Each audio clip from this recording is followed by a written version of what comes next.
Hello and welcome to the Change with Him Real Raw Redeemed podcast. I'm your host, Sarah Pacaro. It is so incredible to connect with you today. I realized this is my little place to hide, and I think that's okay. I was contemplating, do I make a video of myself recording this and what we're going to dive into and go into today, or do I just use audio? And as I contemplated this, I felt this message. It's okay. I'm a safe place to hide. And this is the Real Raw Redeemed podcast. And I truly believe that along our journey to healing and getting to know who God is and understanding this whole God thing, air quotes, God thing, as I spend time with Him every morning reading His word, I heard I'm a safe place to hide. And that's part of the process. It's part of the healing journey, is to feel that we have a safe place to hide, hiding in comfort, hiding in shelter. Almost like, I love being outdoors in nature. And when we go hiking, there, depending on what the external circumstances and situations are, those things outside of you. My daughter and I were hiking a while back in spring break, and a huge storm came, like a storm that I was afraid of, a storm that I'm like, oh fuck, we're stuck. And I have no idea how long we're going to be stuck here. And we found shelter. We took refuge in these boulders, and it honestly, it was divine timing. So we're hiding in these boulders as rain is coming pouring on us, and I'm looking around. The sky is so dark. I've got my dog, who's all of like 10 pounds, zero fat. He's a little miniature pinscher. I'm like, fuck, he has no fat. Like, he's gonna freeze. He's just shaking on me, like trying to bury in me, looking at me like, Mom. And I'm like, I'm so sorry. And just praying and worshiping. I'm asking God to just help us get out of there alive and safely. All the while, I hear this voice in my head that I know is from the enemy. You're a horrible mom. Like, you knew that it was a forecast chance of rain today, and still you were so selfish. You wanted to get outside. You didn't just make it an inside movie day. And I'm like, fuck, I should have done that. Should have listened to my daughter. And she's like, I just want to watch movies all day. I'm like, no, we're not watching movies all day. So I heard a safe place to hide, and it chose, I've incredible videos and tons of other videos that are on YouTube and Facebook and everywhere, but this is different. This little corner of the internet is very different. And it's different because He's involved in it. It's different because He's a part of it. And I'm different because of it. So it is a safe place to hide. So decided today to just have this conversation with you through your ears, just with the sound of my voice and His voice. And that is because this is a very real, raw, redeemed podcast. I share things that I don't share with other people, but I shared this with a friend this morning, and it was his birthday. And this is a dear friend who is learning to let love in, and has been just processing a lot recently. And I know that God is a part of every step of the process, every step of the journey. And when we're processing and we're realizing our own weaknesses, but we don't have Him in our life, we don't have Jesus in our life. Jesus is strong when we are weak. It feels like we have to be strong ourselves, and it feels like we're carrying the weight of all of it ourselves. And it can feel really, really heavy. It can feel like a huge, massive burden to carry on our own when we're processing this and we're telling ourselves that we're not with Him, that we're alone. And whether we say we are or we aren't, we're right. So our experience and perception of this is right for us. And He doesn't want us, and He actually didn't design us or create us to go through any of this in what feels like alone, but it's up to us to let Him in. My life is completely transformed and changed since I let Jesus in. And since I became afraid to call it God or universe or spirit or source or divine, all of those things are like nicknames for Jesus. And I think a lot of us call Jesus something else other than Jesus because we're afraid of what everyone else will say. If we're like, I love Jesus, like, okay, you fucking freak, you're a weirdo. No. So I think a lot of us kind of shortcut it, like, oh, I believe in something bigger, something greater. I don't know what it is, though. Yes, you do. You're just afraid. And it's the very same thing that we experience when we experience all of our fears. We're just afraid. We're just afraid because we don't believe that we're worthy and deserving of what he is trying to give us. And so we block ourselves from receiving what he has already gifted us. And we're rejecting the gift of love. And all of our relationships will reflect that. So our conversation through contemplation this morning was around energetically attracting the relationships that are a perfect aligned match and mirror for where you're at in life today. And it was through the conversation of not having a conversation with a particular person that this was revealed, that my old past, my old self was revealed, that when I was in a corporate job, I was traveling for my position. The boss of the company at that time, I knew how to think for me. Everyone knew it.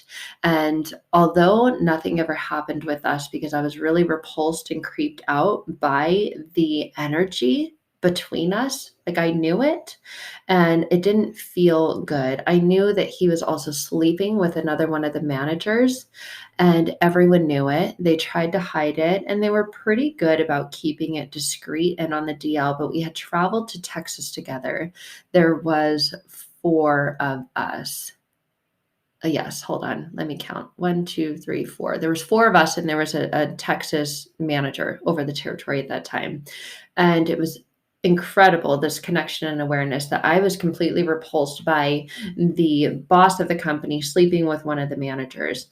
And in all honesty and integrity, I was doing the same thing. I ended up sleeping with one of the managers. I was repulsed by it because both of them were married. Both of them had pictures of their spouse and their children all over their desks. And as you would walk up to them to ask them a question, you'd see the picture of them, the boss and the manager, and their spouse and their children, young children, and you knew that they were fucking each other. You knew that they were sleeping together, and people knew it, and people talked about it, and they talked about how long it had gone on. And I could feel the jealousy between the other woman manager and myself because she knew that her boss wanted to do the same thing with me, like wanted to fuck me. I mean, people told me I could feel the energy of it. And it was like, ugh, that's disgusting. Like I would never do that. Yet when I'm looking back, I was sleeping with another manager, a male manager who was married, but the marriage was dissolving. And I would hear the stories about it. And of course we'd go out to bars and get drunk after work. And it was like, oh, we're done. We're over. We're just finalizing things. And that's what I used to justify things, to justify doing the things that I knew were not right to do, like sleeping with someone who I knew was only using me for that. But I justified as, oh, I was having fun, and I was in a horrible, fucked up, abusive, toxic relationship that I felt like I couldn't get out of. And this was an escape. This sleeping with his manager who was married was an escape. And meanwhile, I was repulsed by 2 other people in the same company, same position, the same proximity, doing the same thing. And I know that wherever we're at in life, we energetically magnetize and attract the very things that we need at that time. And a lot of times we look back on hindsight and we can see, holy fuck, like I was doing the same thing as the people who I said were disgusting for doing. Like, who am I? I was no better. And I think a lot of us have this experience with humbleness and this revealing. And it's no wonder I was in an environment, a work environment at that time that didn't shun that, and ended up going to Texas with that team. And it was interesting. I mean, the next morning, like the boss and the manager, you could tell, like we were all staying in the same hotel, that one of them was just going to grab something from their room after we had all been out drinking all night. We were there for 2 nights, and the first night, I can't remember if it was the first or second, there was a lot of alcohol involved. When you have a company paying for your food and dinner and drinks, there's generally a lot of alcohol involved. And at that place and time in my life, there was a lot of alcohol involved in all the choices that I made. Funny, not funny, but there was. So one of the nights I ended up going home with the manager over the Texas territory. And at the time, I was seeing someone, had been with them for a couple of years. They flew out to stay in my hotel and they were basically left alone in my hotel. I didn't go back until 5 a.m. My phone died. The manager of Texas took me after. I was like, no, I can't sleep with you. I can't sleep with you. Oh, like we do. Like, oh no, I have more self-respect. I have more self-decency. No, I didn't. But I knew that what I was doing was wrong, was not right, and I knew I was gonna fucking be in a massive fight, and I didn't want to face the fight. So therefore, I stayed and did things I shouldn't have done and said I wasn't doing. I'm like, you're fucking lying to yourself, right? We'll just put it in just for a minute. Like, what? Might as well go all the way because you've gone all the way. Oh, the stories that we tell ourselves when we're doing really fucked up things are just wildly crazy. So ended up being a massive fight. Of course, ended up getting back together with an incredible, intense amount of shame and guilt. And then the next morning, the airport ride back, like you could tell that the boss and the other manager had fucked each other, and it was pretty clear and apparent. Although they were like, "No, we each went back to our own bedroom." Like there wasn't anything said about that, but you could just tell. You can tell there's an energy. There's an energy, there's a frequency, there's a story to everything, and most stories don't need words to tell. You can just tell. And through the contemplation of the conversation this morning, it was we are energetically alike with the people in our lives. If they're avoiding having a conversation because of the avoidance of confrontation, and you are constantly in a state of, well, I can't talk to I tried, and they, well, trying is an energy of failure, but are you really half-ass trying when you're saying they're really half-ass trying? Because a lot of times what we're saying about them is a revelation within. Oh, they do this. And if you look at it with honesty, if you look at it with clear eyes, you see that you're in alignment with that. You're doing the same thing as well. And I think a lot of us avoid that. And I know that, I'm not perfect in many areas of my life. I can see that. And I'm like, oh, fuck. A lot of times we're like, I don't like seeing that. So I'm just going to turn my face to that. And when we do that, we stay in denial, we stay in avoidance, we stay away from growth. And then we say, no, I'm growing, but are we really? Or are we constantly, continuously being presented with opportunities to reflect in the way that we're living, we're thinking, we're feeling, we're believing? If it's a mirror and God is like, hey, let me show you. Let me show you you. Not let me just show you them. Yeah, they're doing it too. And you're living your life with them because you're living your life in alignment with that. You're doing the same thing. You're no better than them. And that's why we're called to humble ourselves before the Lord. And a lot of us try and avoid that, or we don't believe in that, or we say that doesn't work. But He is the one that when we humble ourselves in front of, can transform us and will meet us, will always, always, always, no matter how fucked up the shit is that we do, will always meet us with compassion and love and understanding. And if you don't understand that, understand that you need to read your Bible. It talks about a lot of really fucked up shit and really fucked up people who God loved, people who God adored, people who God called His. I mean, people who murdered other people, committed adultery, knocked other people up when they were someone else's spouse. Like, go read about King David. You're like, wow, that's really fucked up. Wow, God, you loved him, you anointed him, you blessed him. And he's like, yes. And I want to love, anoint, and bless you too. Because guess what? He was fucked up and so were you. He was doing the same thing, the things that he knew he shouldn't be doing, the things that he knew were wrong. And I still loved him. I still called him my own. I still blessed him. And I will do the same thing for you. So reading the Bible has honestly humbled me and allowed me to talk about these types of things honestly and say, I've slept with married men. Not proudly say, but honestly say. And I knew it was wrong when I was doing it. I knew it was wrong before I decided to do it. I knew I was on that path. And I didn't know where the path would lead. I was hoping it would just lead to having fun and not getting caught. And I think that a lot of us hope that it will lead to just always having fun and not getting caught. I think a lot of us hope that we can do the things that we want to do that are pleasures of the flesh without the consequences of them. And there were significant and severe consequences to that, ones that I'm not going to get into on this episode, but there were, and they were life altering. They were life changing. And there were moments, it took years after, where I had to again humble myself before God and ask, beg, and tell him, let him know it's okay if you don't forgive me for this, because I don't even know if I can forgive myself for this. It's okay. I understand if you can't love me the way that I hope that you can love me, because I did this, I made this choice, I consciously made this choice, I dwelled on it, and I knew how wrong it was, and I was so fucking scared of what I couldn't see and what I didn't know. But what I imagined would be the consequence of me doing these things, that I decided to do them anyway because I thought it was a better way. And that was at a time that I didn't have a relationship with him. I didn't lean into him. I didn't say, hey, your ways are better, your ways are higher. Get me the fuck out of here. But we can say that. We can talk to God like that. I talk to God like he's my person. He's right there. He's sitting next to me. I don't sugarcoat it, because he knows, Sarah, the word fuck is going to fly out of your mouth, and I love you. You don't have to be perfect. You don't have to worry about, oh, you can't say fuck and love Jesus, because look at you. You do. And then I laugh and I'm like, God, thank you for seeing me as I am.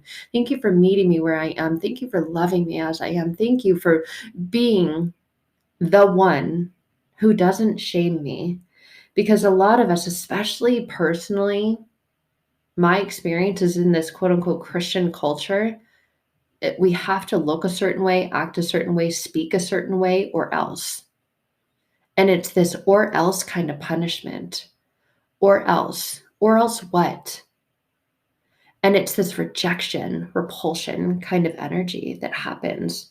And it's like, or else what? You're not going to like me. I won't fit in with you. And we all need to be liked, loved, fit in, feel that we belong, that we're accepted as we are, that we don't need to change who we are. Maybe we need to change our actions and our behaviors, but who we are when we're fully loved by God and by Jesus, and when we've let Jesus into our heart and our lives, is perfect in his eyes. And there's a constant, continuous humbling of ourselves before him to say, I'm not perfect. I'm a fucked up person. I need you. These thoughts are not taking me down a path and a road that I want to go, but I feel pulled towards them. And God will continue to put relationships in our lives that match and mirror and reflect where we're at. And if we're like, I don't like this about you, and we turn that around and we say, I don't like this about me, we finally get to see the places in our lives and in our mind and our heart that God wants to come in. And we see he's been trying to come in, and we've been locking and closing the door, slamming the door in his face in anger, going, you can't come in here. Kind of like when we're angry and we get in an argument with someone we love or a child, leave me alone. And then we slam the door, and he's like, I'm not going to barge my way in. I'm going to sit right outside this door. And when you decide that you're ready to let me come inside, I will hold you. I will love you. I will wipe away your tears. I will let you cry. I will not make you feel bad for what led up to this. I will just embrace you with love. I will wrap you in my arms with love, with warmth, with compassion, with kindness, with acceptance, with understanding. And that's what God wants to do in all the areas of our lives. And when we're in times of our lives like that, where we're like, fuck, shit's fucked up right now. How did it get here? We look around and we're like, wow, these people who I'm saying are horrible people because of what they're doing, what am I doing? What am I doing that's like that, that's similar to that, that's an energetic match to that? I'm pointing the finger at them when I really should be looking at myself and asking God to come into these places in my heart, my mind, and my soul, and my life, and help me. Help me the way a best friend would help me. A lot of us really only go to our best friend, and we leave God out of the equation. He's like, hey, bestie, what's up? And you don't reply. It's like we get a daily text message or Instagram post from him. Hey, boo, what's up? Thinking of you. And we're like, yeah, I'll get back to you later. I'm busy. But then we reply to our best friend and we go down this rabbit hole of like, nah, nah, nah, nah, nah, nah, nah, nah, like bullshit distraction. And then we say, oh, I don't have time for God. Really? Because you just made time to watch 2 hours of Netflix. Oh, yeah, but that's different. Okay.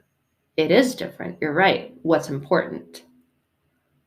Sitting around and complaining how fucked up everyone else is, which is really just a reflection of how fucked up I am, and not admitting it and not going to God about it. Yeah. Huh. So, anyways, right? And then we just brush it under the rug and we just say it doesn't matter. It matters. It matters most. And when we had this conversation, it was like, certain friendships and relationships can only go so far. And I know the Bible talks about being equally yoked. And when I look back at that part of my life, fuck, I was equally yoked. I was an adulteress. I was a cheater. I was a drunkard. I was equally yoked with these people who like really only gave a fuck about their own fleshly pleasures. That was me. Hi. Like in AA, when you have to raise your hand and go, hi, my name is Sarah and I am, right? It was a declaration of who I said I was. A reflection of who I was. I just had to look to my right and my left. I had to look at the environments that I was in and the people I was surrounded with and go, hi, I'm just like all of them.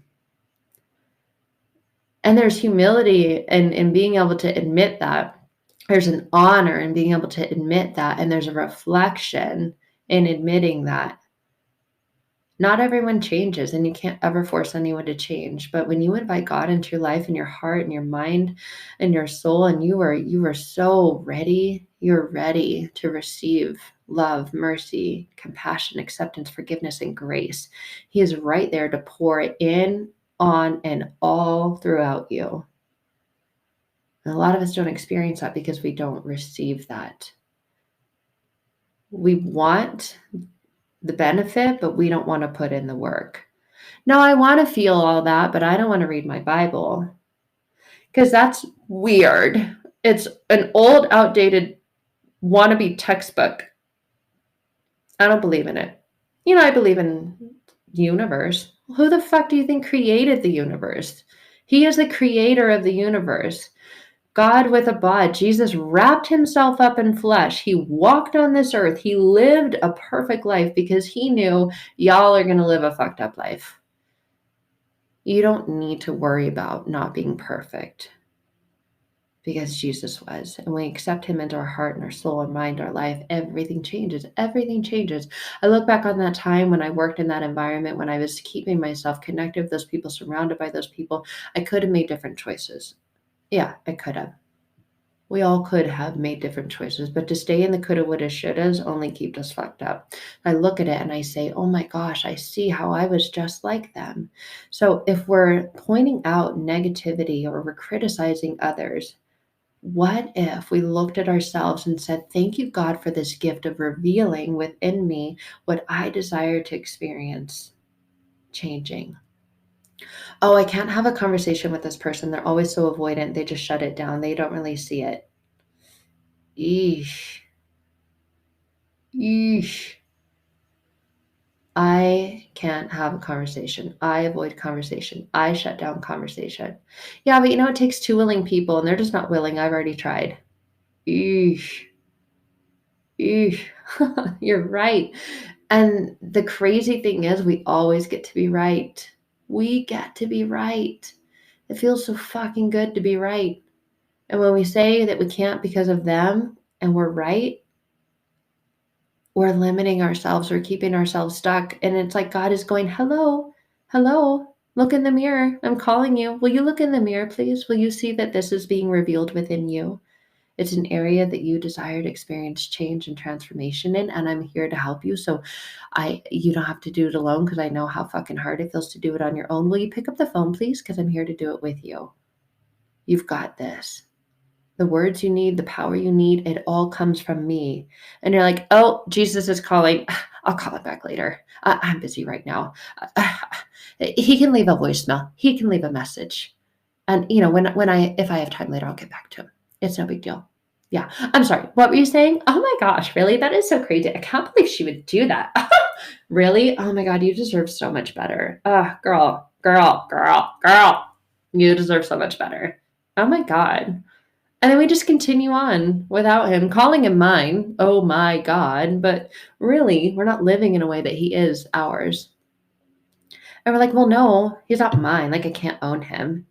And we get into stupid conversations about that because we don't know the truth of who he is. He lives within us and he wants to create transformation within us. But we've slammed the door. And he's like, okay, well, let me give you something you'll listen to. You'll listen to other people. Let me surround you with people who are an energetic match and mirror to you and where you're at in life to let you know y'all all need me. And we're like, what? No, not me. That Jesus thing, that's for other people. That's for weirdo people. That's for Jesus freaks. Those are for the revived. Those are the quote unquote born again and they're weird, they're boring. Yeah. Did they even have any fun? Like, they don't even drink. They don't even do fun things. I want to live a life that is full of doing fun things. So, yeah, that's me. Hashtag, this is the real me. I do fun things. Highlight reel, my life is perfect. I'm not going to tell anyone about what I'm actually doing behind the scenes. Well, guess what? Jesus knows all the things, love.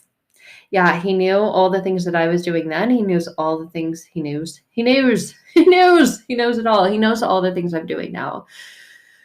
And he's here to help me with it all. He's here to help you through it all. He really is. There's worship songs through it all, right? And he's like, hey, look at me, look at me, look at me. My eyes are on you. He's watching us. And that's not in a creepy way.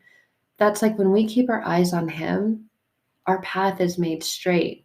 We feel like we're in a dark corner stuck in like a maze and we can't figure out how to get to the path that leads out of the maze and the matrix of life. He's like, look at me, look at me, look at me.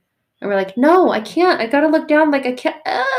He's like, look at me, look at me, look at me. No, no, I can do this on my own. And he's like, okay, you're stuck in that corner with everyone else who's doing the same fucked up shit that you are.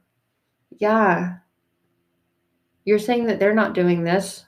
Mm-hmm. Are you not doing it too? Are you not doing it either? Like, that's not funny. I'm not laughing. Speaking truth into you. And Jesus will come in and speak some truth into you, and you're probably not going to like it because it feels like truth. But the truth is, he comes in with love. He comes in with grace. He comes in with mercy. He doesn't come in to reveal your flaws. He comes in to help you believe that you're not your flaws, to show you you're not your flaws. When God comes in and you've let Jesus in, he shows you Jesus. He shows you healing. He shows you perfection. He shows you the essence and the character, the restoration, the frequency, the vibration, the energy of love, of truth, of compassion, of forgiveness, of mercy and grace. When he sticks that mirror in your face, you don't see you and all your flaws and all your stories of the past and all the people that you shouldn't have been doing all the things with. You see Jesus. And that is fucking humbling. That will bring you to your knees. And you'll hear a voice that says, you don't deserve to be seen like that. And when you know the truth of who he is, you know that's why he sent his son to do what he did. So that you can be seen like that in his eyes and live with him forever, for eternity. So you don't need to worry about living your life perfect or worry about the fucked up mistakes you made in the past and the things that you've done that you believe you can't be forgiven for, or you worry you haven't learned from enough, or you worry you haven't grown from enough.